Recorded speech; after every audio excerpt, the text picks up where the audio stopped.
A'udzubillahi minasyaitonirrajim. Bismillahirrahmanirrahim. Alhamdulillahi rabbil alamin, nahmaduhu wa nasta'inu wa nastaghfiruh wa na'udzu billahi min shururi anfusina wa min sayyiati a'malina. May yahdihillahu fala mudilla lahu wa may yudlil fala hadiya lahu. Asyhadu an la ilaha illallah wahdahu la syarika lah wa asyhadu anna Muhammadan 'abduhu wa rasuluh. Subhanaka la ilma lana illa ma 'allamtana innaka antal alimul hakim. Allahumma alimna ma yanfa'una wanfa'na bima 'allamtana wa zidna ilma. Allahumma ati anfusana taqwaha wa zakkiha anta khairu man zakkaha. Anta waliyuha wa maulaha. Rabbi yassir wa la tu'assir, Rabbi tammim bil khair, amma ba'du. Assalamualaikum warahmatullahi wabarakatuh. Waalaikumsalam warahmatullahi wabarakatuh kepada semua pelajar. Uhibbukum fillah. Saya cinta kepada anda semua kerana Allah. Semoga dengan cinta kita, sesama orang yang beriman adalah akan menjadi penyebab untuk kita dicintai oleh Allah Subhanahu Wa Taala dan penyebab juga untuk kita mudah masuk syurga Allah Subhanahu Wa Taala. Okey, pagi ni kelas online tajaan Seriaka setiap hari Isnin, dan sebagaimana saya janji, kita dah tamat tadabbur surah Al-Insyirah atau surah Asy-Syarh, surah yang melapangkan hati orang yang beriman, yang menghayati maksud-maksudnya. Dan sebagaimana saya janji, saya akan bagi 10 pengajaran daripada surah Al-Insyirah ataupun 10 asas kebahagiaan. Semua manusia nak bahagia. Tidak ada manusia nak celaka, tidak ada manusia nak musibah, tidak ada manusia, jauh sekali manusia nak masuk neraka. Tidak ada. Semua nak bahagia. Tapi ramai yang cari kebahagiaan dengan cara yang salah. Akhirnya mereka tidak menemui kebahagiaan. Mereka menemui kecelakaan, kebinasaan, kesedihan. Jadi melalui surah Asy-Syarh, ulama menggariskan ada 10 perkara asas untuk mendapat kebahagiaan. 10 perkara asas untuk mendapat kebahagiaan melalui surah Al-Insyirah. Okey, asas pertama ialah sesungguhnya setiap kebahagiaan itu adalah di tangan Allah. Sesungguhnya setiap kebahagiaan itu hanya di tangan Allah Subhanahu Wa Taala.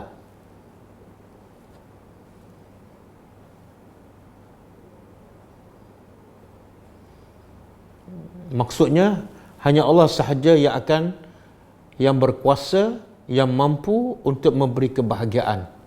Selain daripada Allah, tidak mungkin dapat memberi kebahagiaan kepada manusia. Jadi kebahagiaan itu, kenapa Allah saja yang mampu memberi kebahagiaan?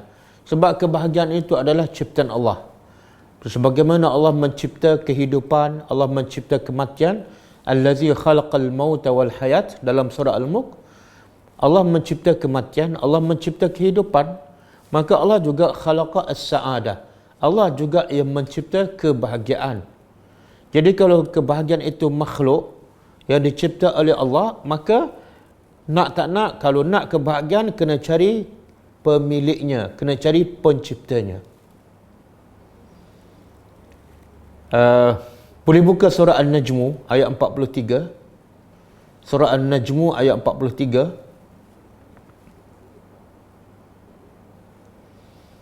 Allah kata apa? A'udzubillahi minasyaitonirrajim. Wa annahu huwa adhaka wa abka. Sesungguhnya dia, kemudian Allah sebut lagi huwa. Dalam bahasa Arab kalau sebut hu dah maksud dia, kemudian Allah sebut sekali lagi huwa yang juga bermaksud dia. Apa maksud tu? Maksudnya sesungguhnya dia, hanya dia, mana tidak ada orang lain. Apa dia? Adhaka, yang boleh menjadikan manusia suka, ketawa. Wa abka, Dan hanya dia sahaja yang boleh menjadikan manusia menangis. Ini poin yang pertama ni. Kalau nak bahagia, bukan hafal poin ni, tapi kena yakin. Kena yakin bahawa kebahagiaan milik Allah. Allah saja boleh bagi kebahagiaan. Maka kalau kita faham dan kita yakin, bila nak bahagia je, kita balik kepada Allah. Sebab Allah sahaja yang boleh memberi kebahagiaan. Allah adalah pencipta kebahagiaan. Ramai orang tak faham kebahagiaan itu milik Allah, kebahagiaan itu adalah ciptaan Allah. Akhirnya dia cari kebahagiaan dengan apa? Dengan duit. Dia kerja pagi, petang, siang, malam, kononnya dengan duit banyak hati dia bahagia. Akhirnya dia tak bahagia seperti Qarun. Siapa yang lebih kaya daripada Qarun? Di zaman kita tidak ada, tapi Qarun tak pernah bahagia.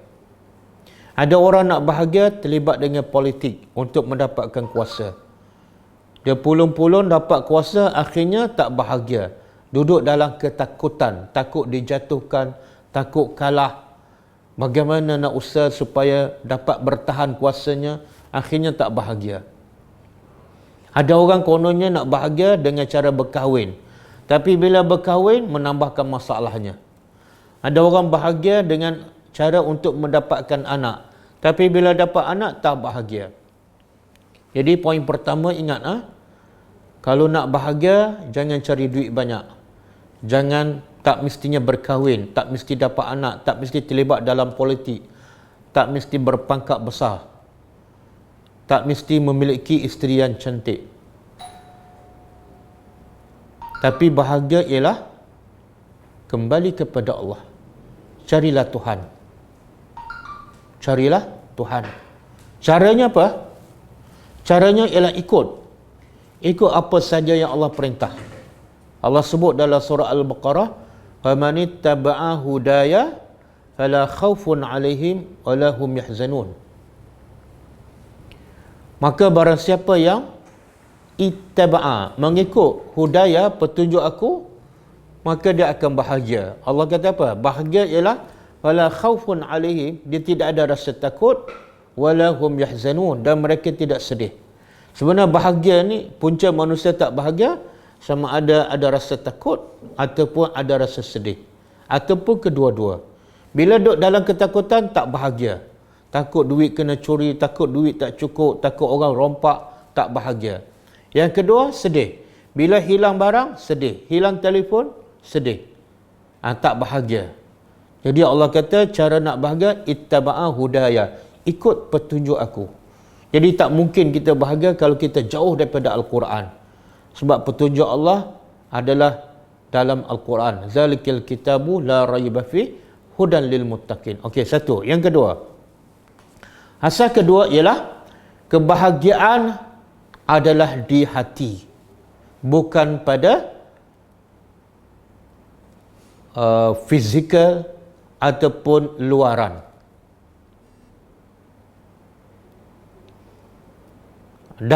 Daripada surah Insyirah yang mana ni?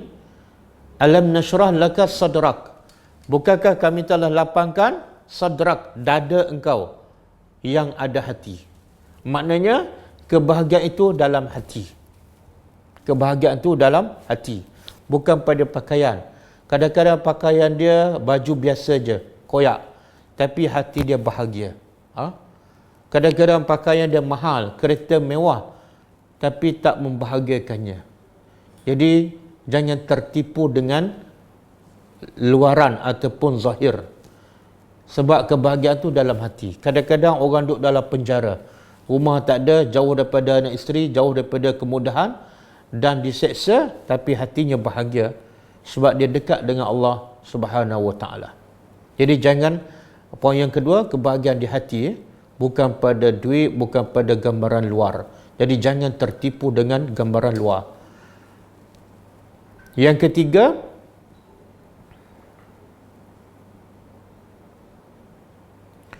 asas kebahagiaan ialah bertaubat kepada Allah. Bertaubat kepada Allah. Maknanya penghalang besar manusia menjadi bahagia ialah dosanya. Jadi untuk dapat bahagia, ialah bertobat kepada Allah. Daripada ayat mana ni? Wa wada'na anka wizrak. Kami angkat daripada engkau dosa-dosa kecil ataupun kesalahan-kesalahan engkau, allazi anqadha zahrak, yang membebankan engkau. Bila ada dosa, dia akan membebankan kita dan kita tak akan bahagia. Jadi asas kebahagiaan kena bertobat. Bila buat dosa, terus bertobat. Okey, yang keempat. Asas keempat ialah raf'u az-zikri al-hasan. Iaitu nama kita disebut oleh orang lain. Nama kita ataupun kebaikan kita disebut oleh orang lain, khususnya selepas kita meninggal. Allah kata apa? Daripada ayat mana ni? Wa rafa'na laka zikrak. Kami angkat sebutan nama engkau.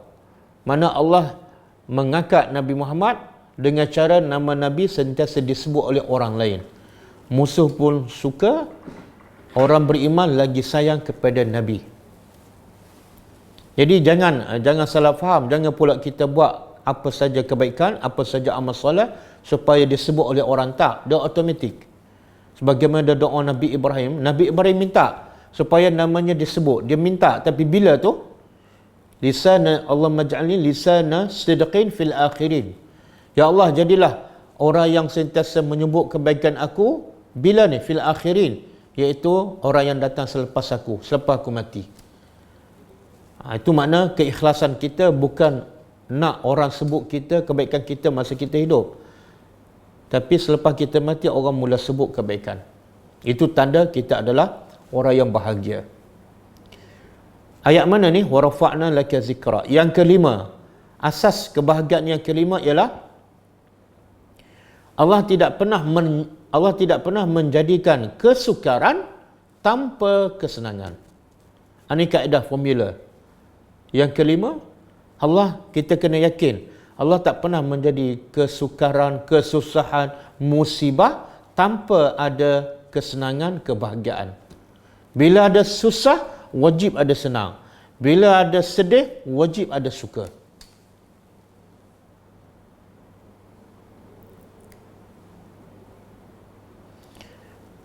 Sebab itulah orang beriman, bila ada musibah je, dia ingat pada ayat ni, inna ma'al usri yusra. Dia pun akan jadi tenang, dia akan senyum je. Kenapa? Sebab dia yakin pada janji Allah. Tak pernah Allah jadi kesusahan yang berpanjangan, yang tidak ada penghujung. Tak mungkin. Sebab Allah kata, inna ma'al usri yusra. Kena yakin. Kemudian yang keenam, sebab itulah saya nak Nabi Muhammad SAW bila duduk kat Mekah, walaupun dimaki, dihina, sahabat diseksa, bahkan ada sahabat yang dibunuh, Nabi boleh berfikiran positif. Nabi boleh berfikiran positif. Sebab apa? Allah lapangkan hati Nabi dan Nabi bahagia. Kenapa? Sebab Nabi yakin susah di Mekah tu mesti ada bersamanya yusrun, kesenangan. Dan terbukti lepas Nabi berhijrah ke Madinah, Nabi dapat menguasai Madinah dan Nabi menjadi satu kerajaan yang kuat. Okey, yang asas yang keenam. Kesenangan itu akan turun bersama kesukaran.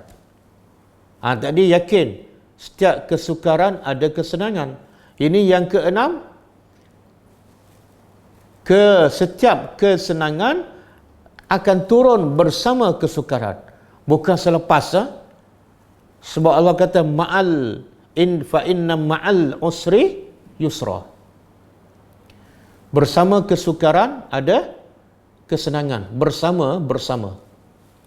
Macam kita sebut yang lepas lah, bila solat tu susah, bila sakit solat tu susah, masa tu juga ada kesukaran. Boleh jamak sekiranya kita musafir ataupun ada masyaqqah. Bila tak boleh berwuduk, terus masa tu juga boleh bertayamum. Bila tak boleh berdiri, masa tu juga boleh kita solat sambil duduk. Dan kalau Allah bagi musibah, masa tu juga dosa kita diampunkan, bukan selepas 3 hari. Masa tu juga dosa kita diampun dan masa tu juga bila dosa diampun, kita menjadi ringan, mudah untuk melakukan ibadat yang sebelum ini terhalang dengan sebab dosa. Okey, asas yang ketujuh, setiap kesukaran mesti ada dua kesenangan. Sebagaimana kita huraikan dalam kelas yang lepas kan. Dari mana kita dapat faham? Iaitu al-usru ada alif lam. Walaupun disebut dua kali tapi ada alif lam. Makna bila berulang dan ada alif lam, dia adalah menunjukkan satu kesukaran. Tapi yusran tidak ada alif lam. Berulang dua kali, maka dua benda yang berbeza, dua kesenangan. Jadi asas kebahagiaan yang ketujuh, kita kena yakin. Bukan setakat bersama kesukaran ada kesenangan, tak. Tapi bersama kesukaran ada dua kesenangan. Kadang-kadang Allah bagi kita musibah. Sebelum ini susah nak solat. Jadi bukan setakat mudah nak solat, sebab bila kita sakit boleh jamak, kita boleh solat sambil duduk, satu kesenangan. Yang kedua, jadi rajin nak solat. Lepas tu kita solat sunat pula, lepas tu kita baca Quran pula, kemudian kita boleh lebih fokus. Jadi kena yakin yang ketujuh, setiap kesukaran ada dua kesenangan sekaligus. Yang ke-8, asas ke-8 ialah wajib penuhkan masa kosong, dengan amal soleh dan kebajikan. Wajib penuhkan masa kosong dengan amal soleh dan kebajikan. Ini asas kebahagiaan yang ke-8. Daripada ayat mana ni? Faiza faraghta fansab. Bila kamu selesai satu kerja, buat kerja lain. Nampak macam penat tapi hati bahagia. Sebab itulah Nabi siang berjihad, siang berdakwah. Fizikal sepatutnya dia penat, tapi bila malam Nabi buat kerja lain iaitu ibadat. Sampai bengkak kaki, berdiri lama, tapi hati Nabi bahagia. Jadi asas kebahagiaan, jangan buang masa. Orang yang suka buang masa, suka lepak-lepak, suka sembang kosong ni, dia tak akan bahagia. Sebab tak ikut kaedah wa iza faraghta fansab. Yang ke-9, asas yang ke-9 ialah ibadat.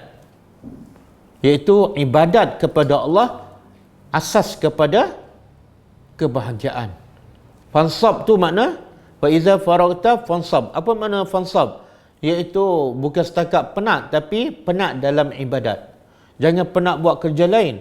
Kadang-kadang orang penat sebab buat kerja duniawi, maka dia tak akan bahagia. Penat sebab ibadat. Berapa ramai yang penat sebab kerja dunia, tapi tak ramai yang penat sebab beramal soleh. Kalau salat sekejap je, belum sempat penat. Kalau baca Quran sekejap je, belum sempat penat. Kalau salat malam sekejap je, belum sempat penat. Jadi asas kebahagiaan, beribadatlah sampai penat. Yang ke-10, asas kebahagiaan yang ke-10 ialah ikhlas. Ikhlas dalam melakukan semua amal kebaikan. Ikhlas kerana Allah. Kadang-kadang dah ibadat, kadang-kadang dah penat, tapi bukan kerana Allah. Orang buat, contoh musim Ramadan, orang pulun habis-habis solat tarawih 23, dia pun pulun sebab orang. Maka dia tak akan bahagia. Lepas Ramadan dia tinggal. Satu rakaat tarawih pun dia tak solat. Jadi daripada ayat mana ni? Asas yang ke-10 iaitu wa ila rabbika. Hanya kepada Tuhan engkau. Dalam bahasa Arab bila sebut ila rabbika, hanya kepada Tuhan engkau, maksudnya ikhlaskan ibadat kamu, kerja kamu hanya kerana Allah, untuk Allah.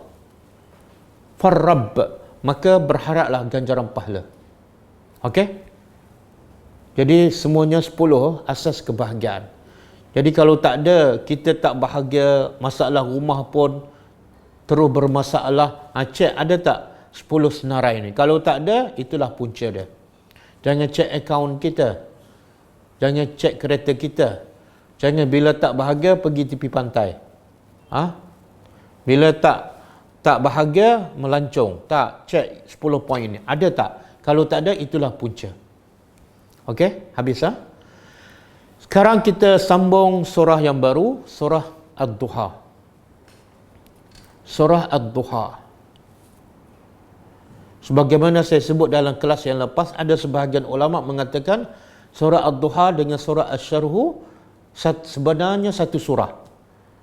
Bahkan ada salafus salih, bila dia baca satu rakaat dia gabungkan. Lepas Fatihah dia baca Ad-Duha, dan selepas Ad-Duha terus dia baca Asy-Syarhu tanpa dipisahkan dengan bismillah. Sebab apa? Sebab mereka anggap surah Ad-Duha dengan Asy-Syarhu satu surah. Kenapa ni mereka anggap begitu? Sebab maksud surah Ad-Duha dengan surah Asy-Syarhu lebih kurang sama. Ad-Duha, Allah nak bagi tahu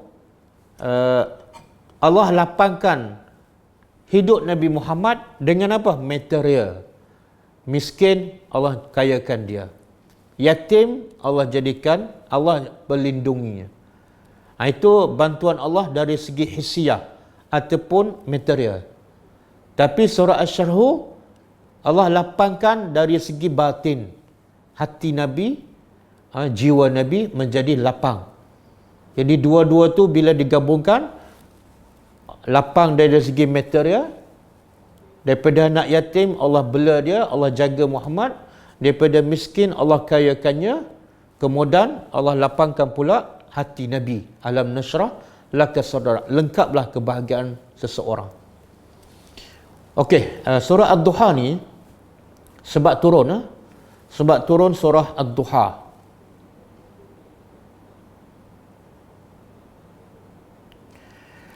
Wahyu terputus. Sebab turun ialah wahyu terputus daripada Nabi sallallahu alaihi wasallam. Dia kisah wahyu terputus ni dia berlaku dua kali. Disebut dalam hadis sahih riwayat Bukhari. Pertama, wahyu terputus selepas turun Iqra. Selepas turun Iqra terputus. Ada kata 2 tahun, ada kata 3 tahun, ada kata 2 tahun setengah, ada kata 40 hari. Ada kata 15 hari, ada kata 12 hari. Bila turun Iqra, terputus. Tempohnya ulama berbeza pendapat. Lepas tu turun Ya Ayyuhal Muzzammil ataupun Ya Ayyuhal Muddassir. Itu terputus yang pertama. Kemudian setelah turun beberapa surah lagi, ada kata 8 surah, ada kata 10 surah, terputus lagi wahyu. Berapa hari? Ada kata 3 hari, ada kata 2 hari. Lepas tu turun Ad-Duha. Ini sebab turun surah Ad-Duha ialah terputus wahyu untuk kali kedua daripada Nabi sallallahu alaihi wasallam. Jadi bila terputus wahyu bagi Nabi, satu benda yang sangat-sangat besar dan menyedihkan Nabi. Sehingga ulama mengatakan orang tak beriman, Nabi sedih. Tapi terputus wahyu daripada Nabi lagi menyedihkan Nabi. Kenapa? Sebab kata ulama, wahyu dan berjumpa dengan Jibril adalah satu nikmat yang paling besar, satu anugerah Allah yang sangat besar kepada Nabi. Sebab Nabi sedang menghadapi tentangan orang musyrikin. Nabi dihina, dimaki, dan sahabat-sahabat pun ramai diseksa, ramai dibunuh. Kadang-kadang Nabi lemah semangat. Jadi Nabi nak kekuatan. Kekuatan Nabi ialah wahyu. Maka sebab itulah bila wahyu terputus kali kedua ni, Nabi sangat sedih. Bahkan disebut dalam hadis sampai Nabi tak boleh bangun malam 2 malam ataupun 3 malam. Ada pendapat mengatakan Nabi sampai sakit. Kenapa ni? Sebab wahyu tak ada. Pengajaran untuk kita apa dia?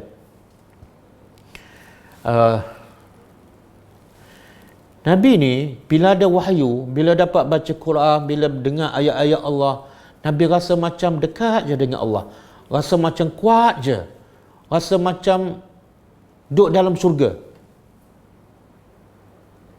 Mana tidak ada nikmat yang paling nikmat ialah melainkan Nabi dapat membaca Al-Quran dan wahyu sentiasa turun kepada Nabi.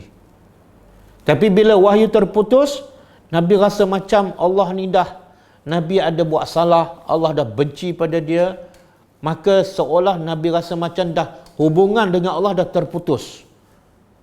Saya bagi analogi kan, kita tengah bercinta dengan seseorang yang sangat kita cinta. Tiap hari call, tiap hari hantar mesej, dah berbulan-bulan. Tiba-tiba satu hari dia tak call. Kita pun rasa macam mana, tengah-tengah rindu, tengah-tengah bercinta tu, tengah-tengah seronok tu, tiba-tiba satu hari dia tak call. Macam mana? Kita call pun dia tak angkat. Kita WhatsApp pun dia tak jawab. Lepas tu hari kedua pun tak call juga. Macam mana perasaan kita? Oh, tak boleh nak bayangkan. Hati kita akan resah. Buat apa saja tak jadi. Mungkin makan tak lalu. Itu hanya bercinta dengan manusia. Tapi Nabi kita bercinta dengan Allah Subhanahu Wa Taala, pencipta segala-galanya, Rabbul Alamin, pencipta Nabi, pengurus Nabi, pemberi rezeki kepada Nabi. Tiba-tiba tak bercakap dengan Nabi 1 hari, 2 hari, 3 hari. Maka kesannya apa? Kesan Nabi sakit, Nabi rasa tertekan. Dan orang musyrikin pula ambil peluang. Sebab apa? Sebab nampak perubahan pada muka Nabi, fizikal Nabi. Kesan, tengok bahaya. Bila manusia jauh daripada Al-Quran, dia akan nampak kesan pada rupa dia, muka dia, kelakuan dia. Jadi orang musyrikin nampak beza. Nabi nampak kuat, semangat, sentiasa gembira bila Quran sentiasa turun. Tapi dalam tempoh 2 ataupun 3 hari, wahyu tak turun, berubah muka Nabi. Sakit, lemah. Jadi masa tu orang musyrikin ambil peluang. Wanita-wanita musyrikin pun nampak. Dia kata, habis. Dia kata kepada Muhammad, Tuhan engkau dah tak suka pada engkau. Tuhan engkau dah qalaka, benci pada engkau. Habis, syaitan engkau dah tinggalkan engkau. Dia anggap Tuhan tu macam syaitan. Lagi Nabi sedih. Jadi pengajaran untuk kita, pengajaran paling besar pada, kalau Nabi 2 hari, 3 hari dah terputus dengan wahyu. Wahyu tak turun. Bukan Nabi tak baca, tapi tak ada. Nabi dah sedih sampai sakit, sampai berubah kehidupannya. Maka berapa ramai manusia yang terputus daripada Al-Quran. Kadang-kadang berpuluh-puluh tahun. Cuba bayangkan betapa hinanya hidupnya, betapa jauhnya dia daripada Allah Subhanahu Wa Taala. Kadang-kadang seminggu tak baca Quran kan, kita happy je. Maknanya kita sebenarnya tertipu dengan kehidupan dunia. Macam mana kita ni sebagai hamba Allah yang mengaku beriman, tiba-tiba tak baca ayat Allah, kita tak rasa apa-apa. Makna hati kita ada masalah. Hati kita mati. Hati kita dah mati. Macam orang sakit, makan tak rasa apa-apa. Itu satu pengajaran. Jadi kalau betul kita cinta Nabi, jadilah macam Nabi. Bukan nak jadi seperti Nabi tu, tak. Sifat Nabi apa dah? Sentiasa bersama Al-Quran. Sekarang wahyu bukan tak turun, wahyu dah turun dan lengkap. Wahyu dah lengkap. Dan bukan jauh pun, depan mata kita. Depan mata kita ditulis lengkap, ada dengan siap terjemahan, ada tadabbur lagi. Tapi kadang-kadang kita satu hari tak baca. Sebenarnya kita ada masalah. Kebetulan tadi pun ada soalan kan. Ini sebenarnya bukan pelajar ni dia bertanya dalam live Telegram tadi. Sebenarnya ini pemikiran yang biasanya ada di mana-mana kepada siapa pun. Apa dia?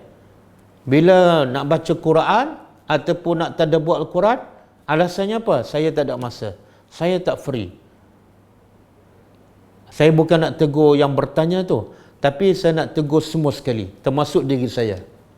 Bila kita buat alasan, saya tak ada masa lapang untuk baca Quran, saya tak ada masa lapang untuk baca ayat Allah, makna kita dah jauh daripada Allah Subhanahu Wa Taala. Kita belum kenal Tuhan. Kita belum tahu nilai Al-Quran, nilai wahyu dalam hidup orang yang beriman. Macam mana bila kita tak ada masa untuk Al-Quran, ke mana masa kita pergi? Ke mana masa kita pergi? Untuk manusia kan? Untuk dunia.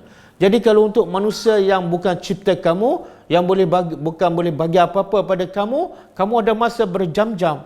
Tiba-tiba untuk Tuhan yang bagi rezeki pada kamu, yang bagi kebahagiaan pada kamu, yang bagi segala macam nikmat, tiba-tiba kamu kata, saya tak ada masa untuk engkau wahai Tuhan. Kita tak cakap direct macam tu, tapi hakikatnya macam itulah. Sebab itulah hidup Nabi dan para sahabat dan salafus salih penuh dengan Al-Quran, pagi, petang, siang, malam. Bukan makna mereka tak buat apa-apa, tak. Mereka buat apa-apa, tapi semua berpandukan Al-Quran. Kalau mereka bercakap, Quran yang suruh.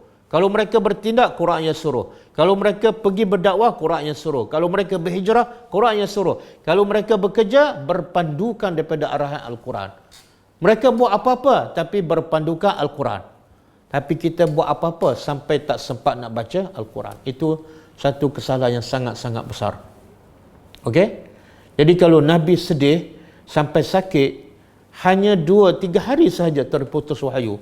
Macam mana berapa ramai manusia berbulan-bulan, bertahun-tahun tak baca Quran, tak menghayati, tak rasa apa-apa, makna hati dia mungkin dah mati ataupun nazak. Yang kedua, pengajaran kedua, orang kafir ni bila nampak je Nabi terputus wahyu, dia seronok, dia melompat, dia mengejek Nabi. Kenapa? Sebab dia tahu kekuatan Nabi untuk membawa agama, untuk berdepan dengan serangan orang musyrikin, untuk terus menyebarkan dakwah, kekuatan Nabi ialah Al-Quran. Bila Quran dah terputus daripada Nabi, itu tanda bagi orang kafir. Ini tanda kelemahan Muhammad. Semoga Nabi tak boleh lagi sampaikan dakwah, dan semoga orang kafir, pegangan mereka, ajaran mereka akan terus berpasak di atas muka bumi. Tengok fahaman orang kafir. Orang kafir tak takut Nabi membina ekonomi. Orang kafir tak takut Nabi buat apa saja, tapi orang kafir cukup takut bila Nabi ada wahyu. Dan orang kafir gembira bila Nabi terputus wahyu. Ini disebut dalam surah Fussilat kan? Dalam surah Fussilat. Allah kata apa? Ayat 26. Wa qala allazina kafaru la tasma'u li hadzal Qur'an. Wahai orang-orang dan telah berkatalah orang-orang kafir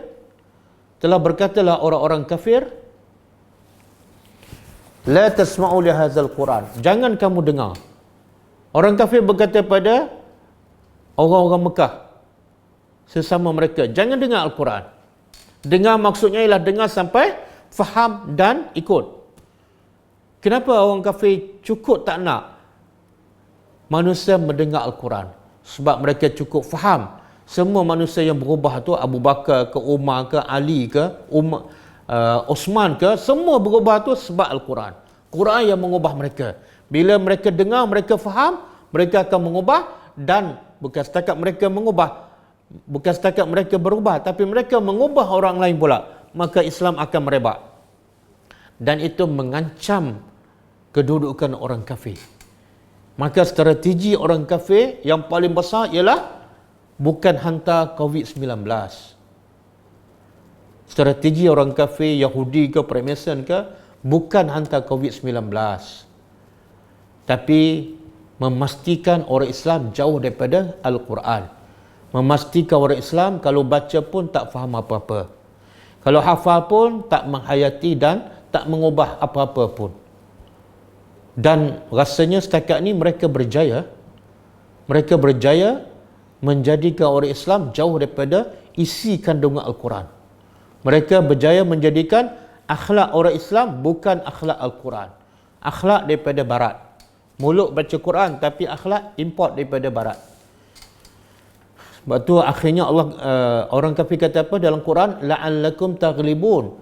Dengan cara umat Islam jauh daripada ajaran Al-Quran, barulah kamu boleh menang dan kamu boleh kekal menguasai memerintah dunia. Okey. Itu sebab turun surah Ad-Duha. Kemudian kita tadabbur.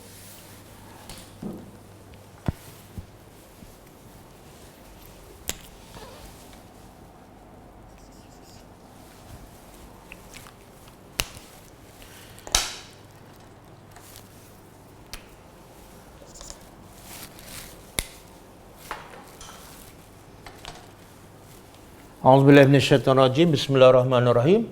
Wadduha. Dan demi waktu duha. Demi waktu duha. Demi waktu duha. Jadi macam biasa sebelum ni kita banyak tadabbur ayat-ayat yang Allah bersumpah. Sama ada dengan waktu, dengan buah-buahan, watini wazaitun, dengan nama tempat, waturi sini. Kadang-kadang Allah bersumpah dengan matahari, dengan bulan. Dan ulama mengatakan bila Allah bersumpah dengan sesuatu, itu menunjukkan sesuatu yang Allah bersumpah tu sangat besar dan penting. Dari sudut apa tu? Dari sudut pertama, benda yang Allah bersumpah tu ataupun makhluk yang Allah bersumpah tu, pertama menunjukkan kebesaran Allah. Menunjukkan kebesaran Allah. Jadi ad-duha ni menunjukkan kebesaran Allah.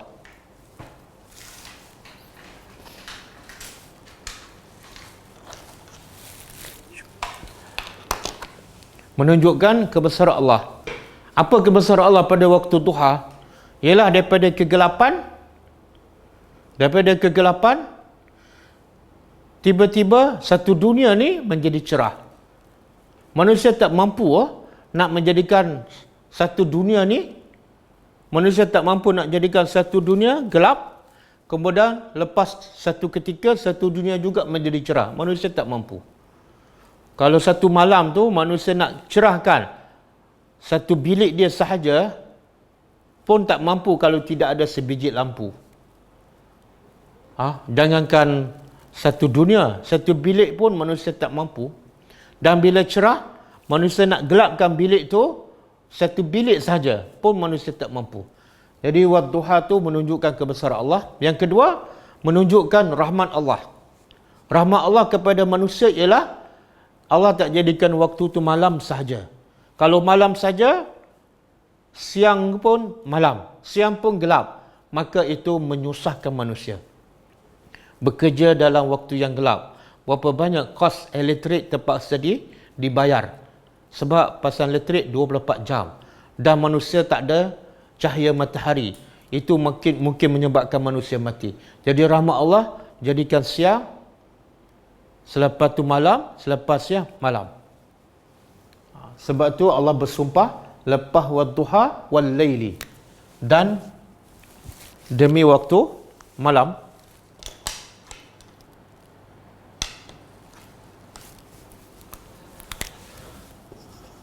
Dan demi waktu malam. Iza apabila saja ia tenang. Saja maknanya dia sakana ataupun sakinah, tenang. Apa yang tenang? Pergerakan manusia tenang. Bila malam manusia tak bekerja, jadi pergerakan manusia terbatas dan tenang. Apatah lagi bila manusia dah tidur, lagi tidak ada pergerakan. Okey? Jadi kenapa Allah bersumpah dengan duha?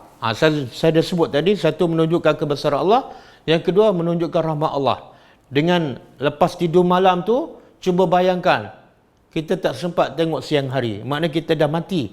Tapi Allah, rahmat Allah, nak panjang umur, Allah pertemukan lagi kita dengan siang hari, menandakan umur kita masih panjang.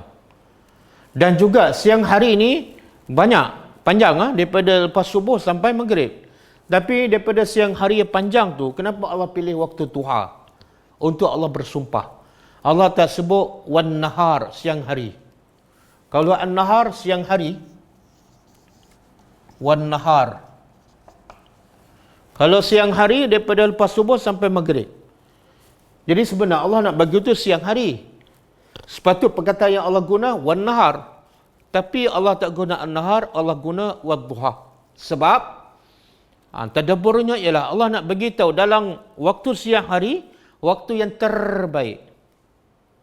waktu siang hari itu, lepas subuh sampai sebelum maghrib. Apakah waktu yang terbaik? Allah nak ajar kita, kadang-kadang Allah bagi kelebihan yang terbaik dari segi waktu. Kadang-kadang yang terbaik dari segi orang. Kadang-kadang terbaik dari segi tempat. Mekah adalah yang terbaik. Kemudian Madinah. Kemudian Baitul Maqdis. Kadang-kadang yang terbaik ialah dari segi amalan ataupun makanan. Maka waktu siang hari yang terbaik apa dia? Daripada siang hari yang terbaik ialah ad-duha. Kenapa?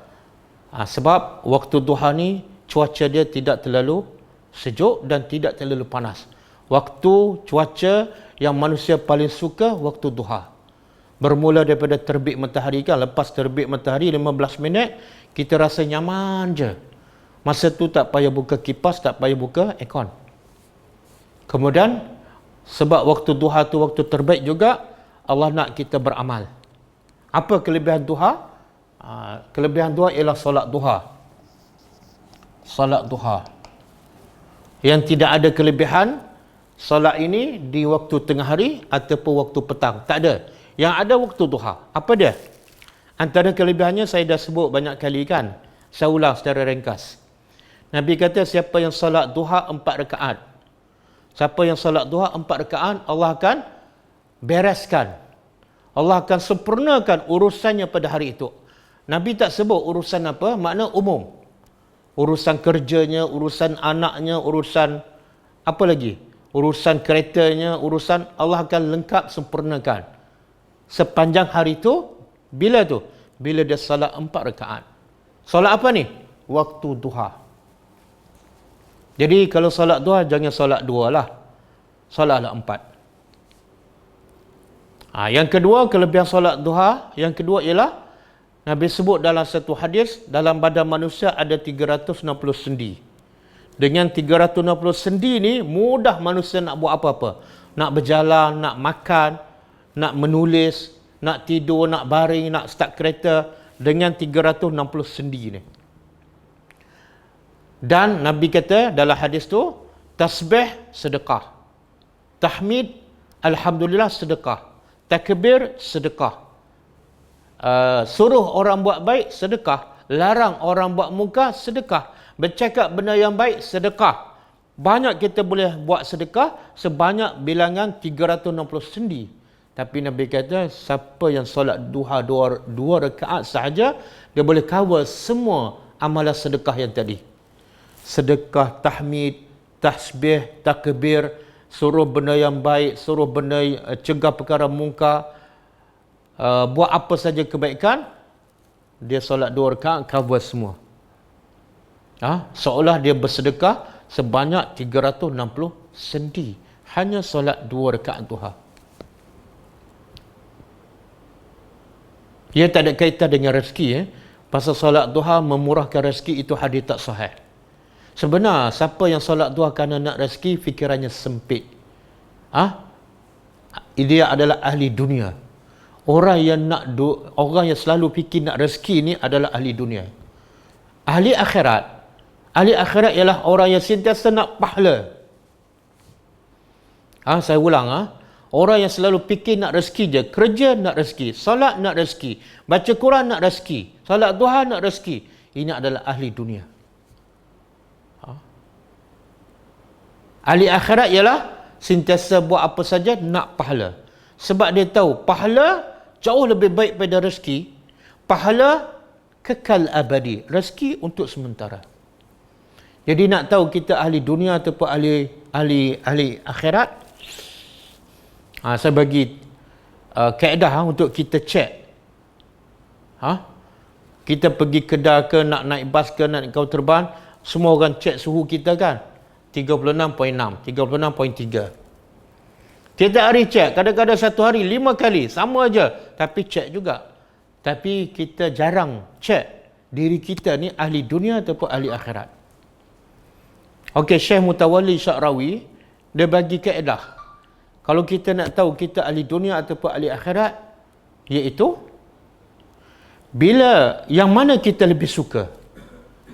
Bila kita memberi, menginfak, yang kita lebih suka ataupun bila orang bagi pada kita, ataupun ketika kita terima duit, kita lebih suka? Yang mana kita lebih suka? Boleh jawab? Yang mana kita lebih suka? Masa kita sedekah ataupun orang bagi pada kita?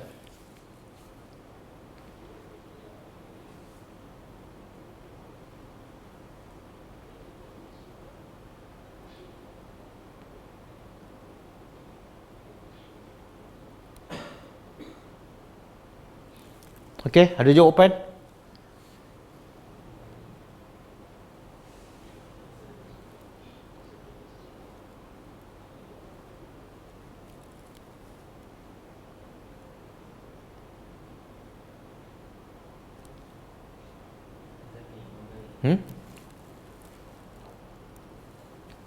Hazami menjawab memberi.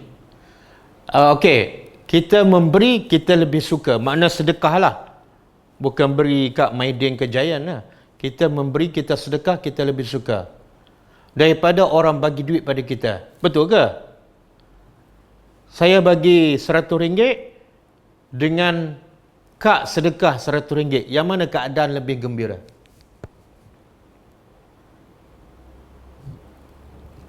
Bercakap bukan berdasarkan jawapan yang betul, tapi berdasarkan realiti. Biasanya pada orang bagi kita lagi seronok. Bila sedekah tu rasa berat je, sedih je. Padahal yang bagi tu RM5, RM10, yang dapat tu RM100. Subhanallah. Jadi kata Syekh Mutawalli Sya'rawi, bila orang bagi pada kita, lebih suka daripada kita sedekah pada orang, kita ahli dunia. Dan bila kita lebih suka bagi pada orang daripada orang bagi pada kita, kita adalah ahli akhirat. Kenapa? Bila kita bagi pada orang, kita dapat pahala, dan orang tu ambil sedekah kita, dia memakmurkan kubur kita. Dia memakmurkan akhirat kita. Kita lebih seronok. Tapi bila orang bagi pada kita, tak patut kita suka. Sebab apa? Dia hanya memakmurkan dunia kita, bukan memakmurkan akhirat. Ustaz, saya bagi, saya terima ni, suka sebab saya nak bagilah. Saya suka bila orang bagi ni sebab saya nak bagi balik pada orang. Okeylah.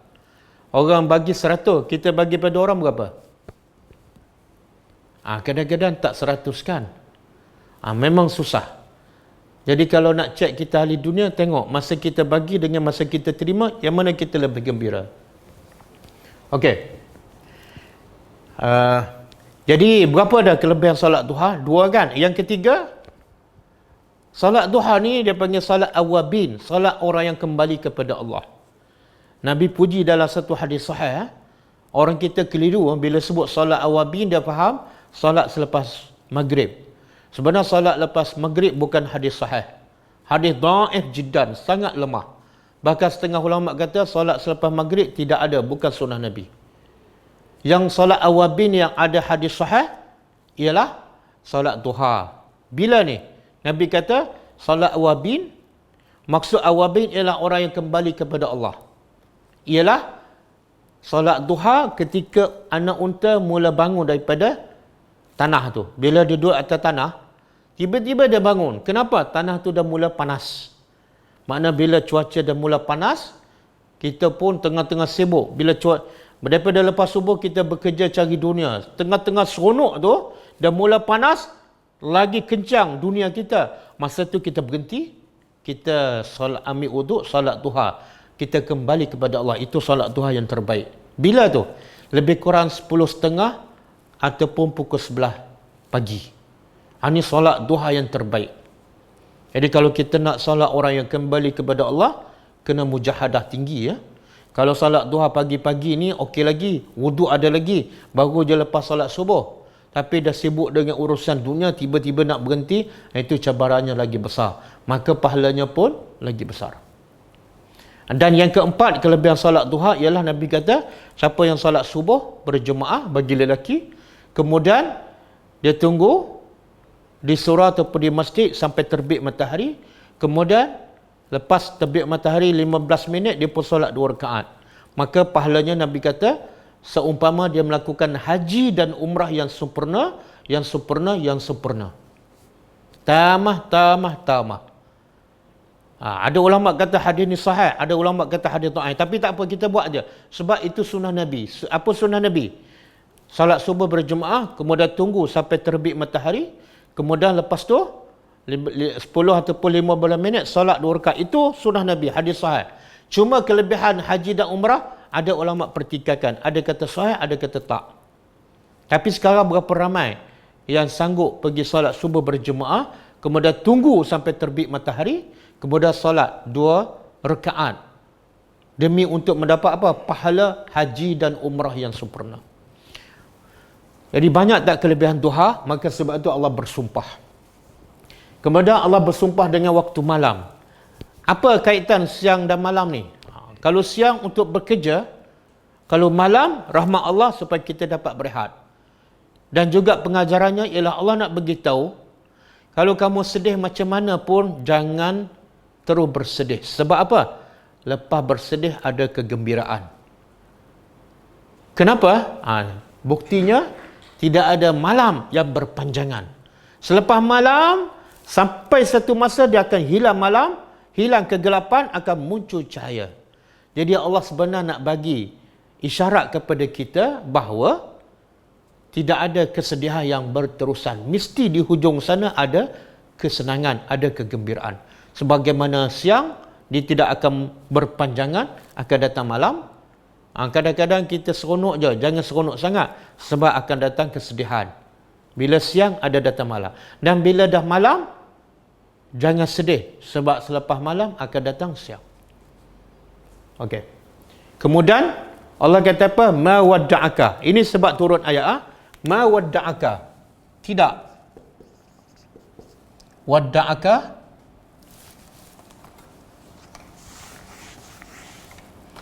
Wadda'a daripada wada'.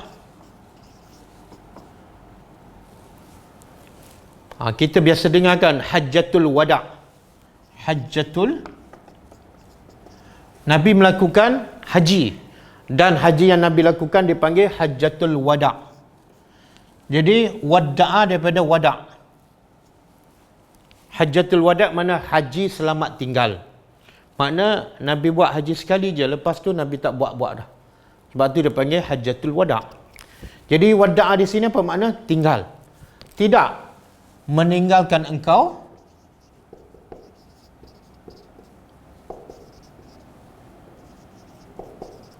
Rabbuka.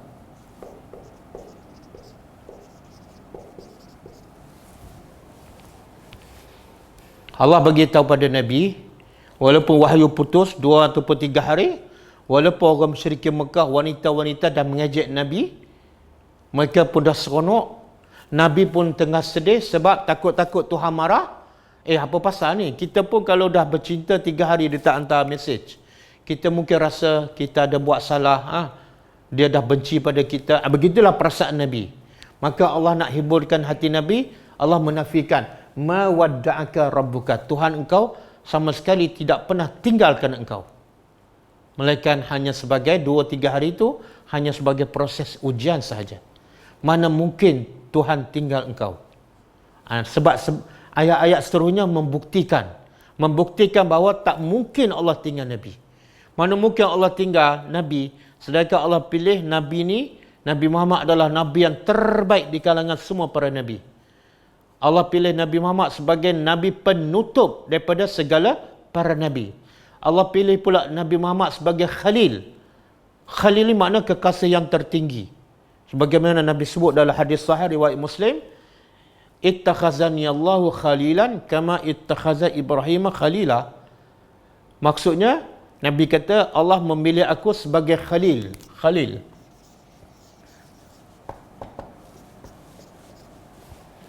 Sebagaimana Allah pilih Nabi Ibrahim sebagai Khalil. Jadi mana mungkin Allah tinggal engkau, sedangkan engkau adalah Khalil, kekasih aku, kata Allah.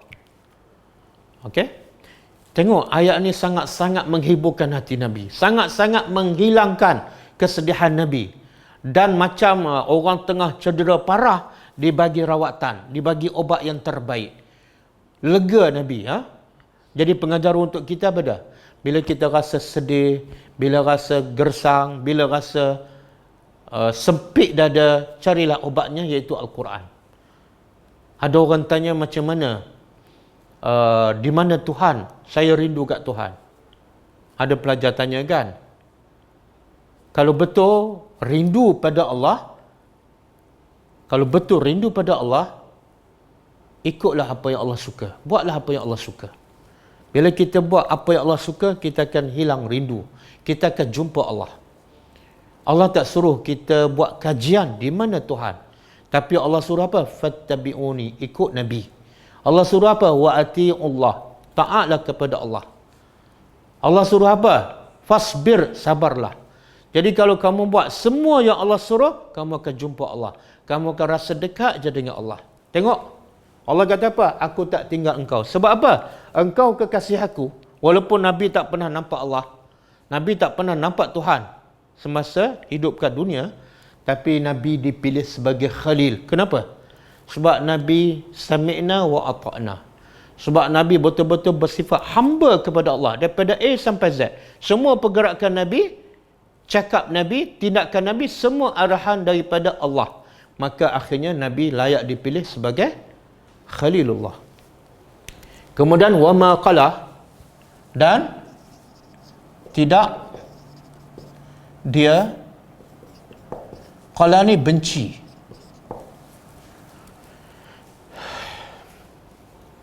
Allah tidak tinggal engkau dan Allah tak mungkin benci pada engkau.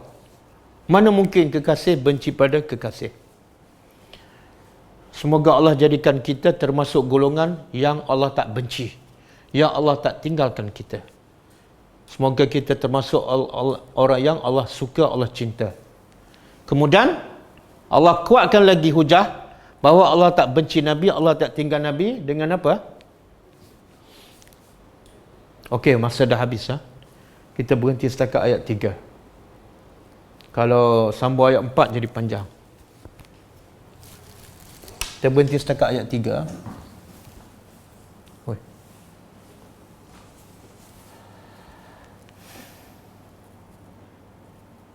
Ada soalan?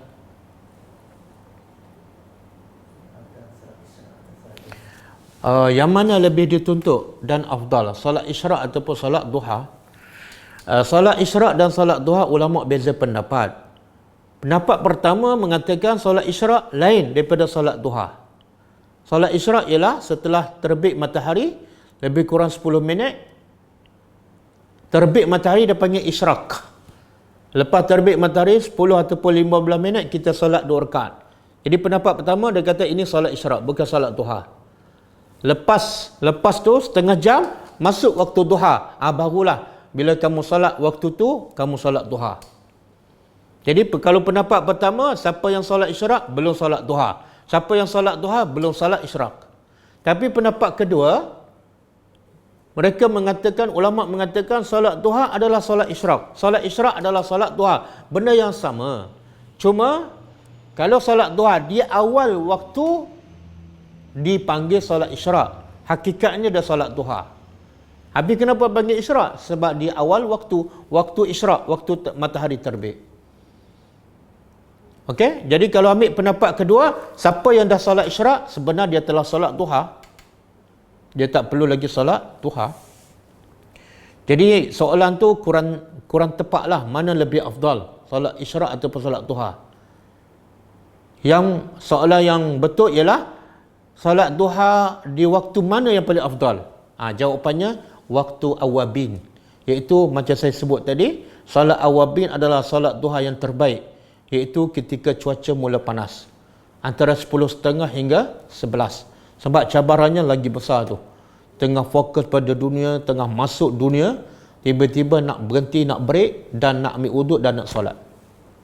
Okey, macam mana nak tahu Allah tak benci kita? Macam mana nak tahu atas tu? Macam mana nak tahu Allah tak benci kita? Sebenarnya Allah sebut dalam surah Asy-Syarh yang lepas, alam nashrah laka sadrak. kalau dada kita rasa lapang, lapang apa ni? Bukan lapang sebab dapat duit, tapi lapang mudah untuk taat pada perintah Allah. Nak solat awal waktu pun mudah, nak berzikir pun mudah, dan bila Allah bagi musibah, senyum je, senang je sebut Alhamdulillah. Orang lain marah, mengamuk, kita boleh tenang, sebut lagi Alhamdulillah. Dalam keadaan musibah apa pun kita masih boleh berzikir. Itu tanda Allah tak benci pada kita.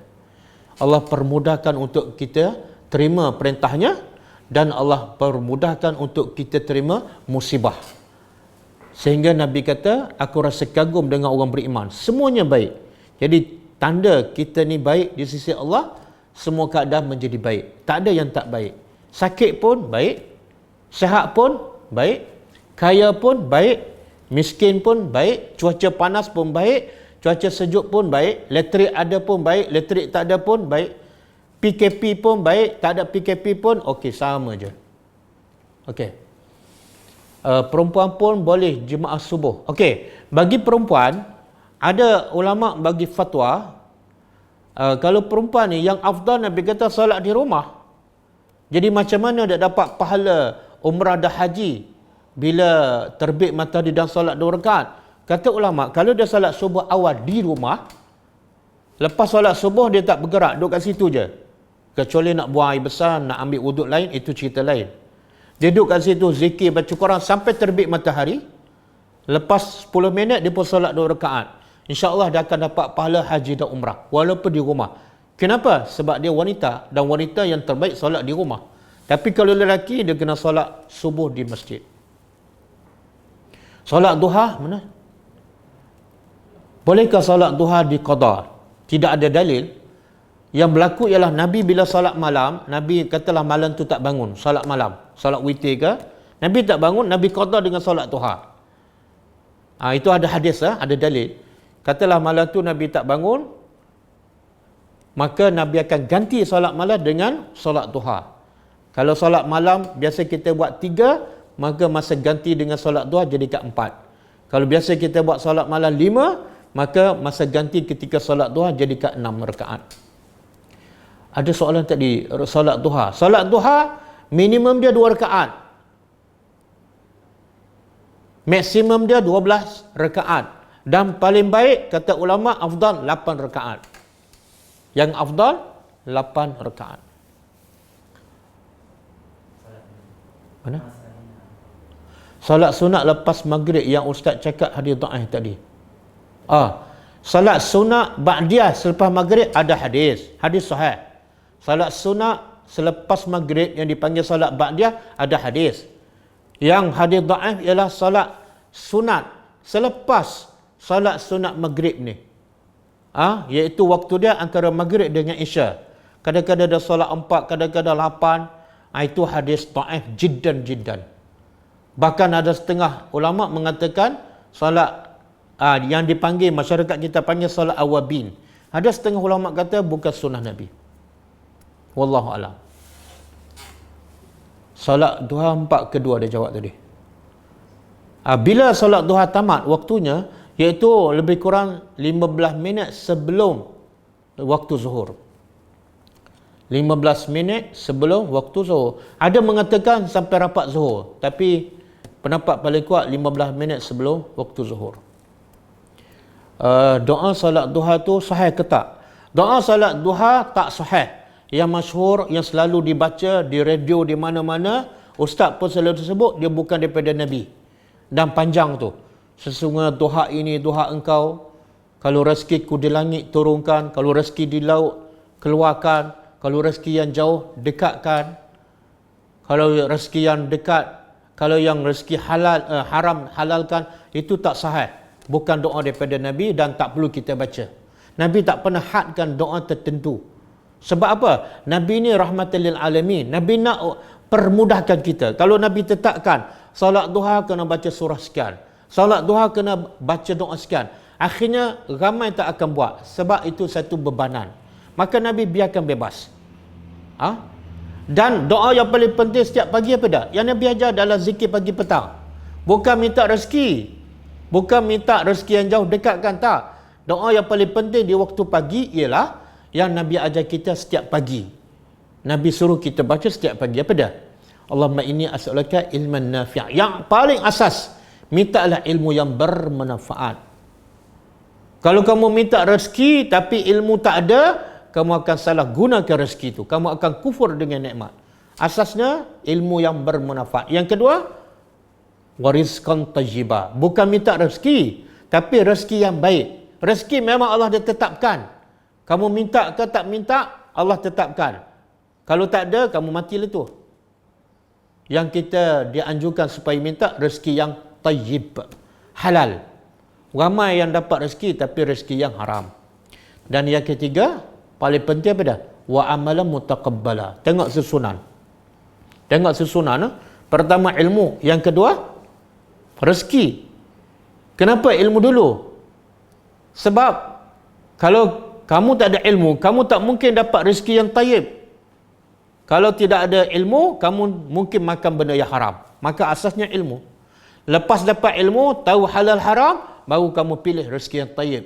Lepas kamu makan rezeki yang tayyib, barulah kamu akan dapat amalan mutaqabbala, amalan yang diterima.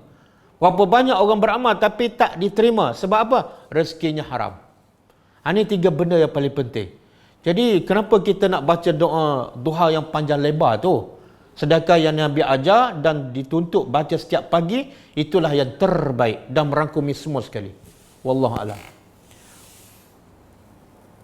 Mana yang afdal, salat duha waktu awabin ataupun tak, waktu awabin yang paling afdal. Encik Salahuddin, waktu awabin paling afdal. Ada pendapat suruh pesakit kemurungan, depression, untuk baca surah Ad-Duha. Tak ada kaitan. Kamu bacalah 10 kali, dia tak akan memberi ketenangan. Ketenangan tu, kita dah bagi tahu sebelum ni, ketenangan tu daripada Allah. Macam mana? Famanittaba'a hudaya fala khaufun 'alaihim wala hum yahzanun. Siapa yang ikut petunjuk aku, dia akan tenang. Dia akan hilang kemurungan. Jadi proses nak dapat ketenangan bukan baca sahaja, tapi baca, faham dan ikut. Jadi sampai tahap ikut, insya-Allah hilang. Tapi kalau setakat baca, mungkin hilang tapi dalam bentuk sementara. Macam kita makan Panadol, dia tak hilang penyakit tu. Dia hanya mengurangkan sakit. Waktu matahari tegak di atas kepala, bolehkah solat duha? Sebab itulah 15 minit sebelum masuk waktu zuhur, dia belum waktu matahari tegak. Doa zikir pagi petang. Dah. Mana? Bolehkah kita buat solat duha bila musafir? Boleh. Ada riwayat mengatakan Nabi juga pernah solat. Riwayat berbezalah. Ada kata Nabi solat duha ketika di rumah. Ada kata Nabi solat duha sepanjang masa. Ada kata Nabi juga solat ketika musafir. Jadi nak solat boleh. Orang tak nak terima sedekah itu bukankah orang sombong? Orang tak nak terima sedekah itu bukankah orang sombong? Ya, kalau dia miskin, dia tak nak terima, maka dia sombong. Tapi kalau dia memang dah kaya, orang nampak macam miskin, tapi dia sebenarnya berada, dia tolak, dia tak sombong. Bahkan itu yang terbaik baginya, sebab dia tak ambil yang bukan hak dia. Setiap kali solat duha mohon untuk dipermudahkan segala urusan dunia dan akhirat. Okey, solat duha minta dipermudahkan urusan dunia. Benar tak payah niat pun. Nabi dah sebut, siapa solat duha 4 rakaat, Allah akan permudahkan urusannya hari itu.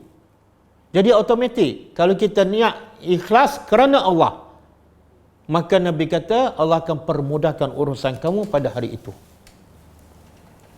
Bolehkah buat 2 kali solat duha, waktu selepas Jumaat subuh dan tunggu 15 minit terbit matahari, dan waktu boleh kita ambil pendapat yang pertama, solat duha, solat isyraq lain, yang kita tunggu terbit matahari, lepas tu lepas 15 minit kita pun solat, itu solat isyraq. Kita ambil pendapat pertama yang membezakan solat isyraq lain, solat duha lain.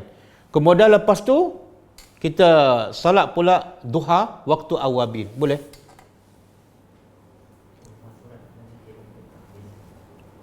Mana? Apa beza maksurat dengan zikir pagi petang? Dia maksurat ni dihimpun oleh Syekh Hasan Al-Banna dan bercampur. Kadang-kadang ada hadis yang dhaif. Tapi kalau zikir pagi petang tu lagi ditapis dan boleh kata semuanya sahih. Jadi saya cadangkan bacalah daripada zikir pagi petang, ia lebih menepati sunnah. Wallahu alam.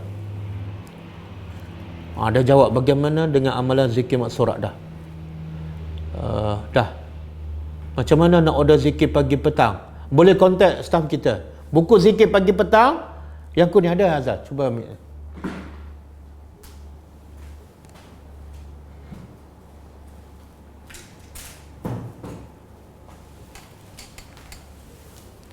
Ni buku zikir pagi petang. Ada banyak siapa yang nak boleh order melalui staff kita. Izdiharuddin ada banyak, ada 300. Okey, cukup okey, no, apa tu? Maksudnya tak perlu berdoa yang ada unsur duniawi. Sebenarnya bila doa untuk dapat akhirat, dan siapa dapat akhirat, sebenarnya dunia akan dapat sekali. Sebab tu Nabi kata yang paling penting ilmu yang bermanfaat. Kamu bila ada ilmu, dunia pun dapat, akhirat dapat. Kemudian rizqan tayyibah. Rizqan tayyibah tu kat dunia lah. Dan amalan mutaqabbalah iaitu di akhirat. Jadi doa yang Nabi ajar dan suruh kita baca setiap pagi, gabungan dunia dan akhirat. Kalau kita biasa buat 8 rakaat tapi sebab yang tertentu kita dapat buat 2 sahaja kerana ikut kuliah, adakah kita akan dapat pahala yang sama seperti 8 rakaat? Sebenarnya bila kita biasa buat 8, lepas tu ada kuliah, sebenarnya kita bukan setakat dapat pahala 8, kita dapat pahala lagi besar. Kenapa? Sebab ikut kuliah, belajar agama, hukumnya wajib. Pahalanya lagi besar daripada amalan sunat seperti solat duha. Jadi jangan rasa rugi kita solat duha 2 rakaat sebab pergi kuliah. Bahkan rasa lagi beruntung. Berapa banyak ilmu yang kita belajar membetulkan apa yang kita buat salah, melapangkan hati kita, menjadikan kita lebih banyak membantu orang. Sebab apa? Ilmu. Berapa ramai pula sebaliknya yang asyik solat duha, solat witir je tapi tak peduli pada orang. Kadang-kadang dia tertipu dengan syaitan. Dia tak buat amalan yang terbaik untuk dirinya. Allah mencela kan? Ara'aital ladzi yukadzibu biddin? Kamu lihat tak orang yang mendustakan agama? Siapa? Fazalika allazi yad'ul yatim. Yang mendustakan agama, yang tak peduli pada anak yatim. Wala yahuddu ala ta'amil miskin, dan tidak mendorong untuk memberi makan pada orang miskin. Dia dok solat duha je, dok solat witir je, solat tahajud je. Berapa ramai orang miskin dia tak peduli. Allah kata dia adalah yukadzibu biddin, pendusta agama. Sebab itulah penting. Yang pertama, yang paling asas, ilmu. Wallahu a'lam. Cukup Okey, cukuplah. Kita sambungkan datang. Soalan lain boleh tanya akan datang. Kelas kita seterusnya ialah hari Rabu, insya-Allah pukul 10.30. Kita tutup dengan membaca tasbih kafarah. Subhanakallahumma wa bihamdika, asyhadu an la ilaha illa anta, astaghfiruka wa atubu ilaik. Assalamualaikum warahmatullahi wabarakatuh. Dah tutup lah.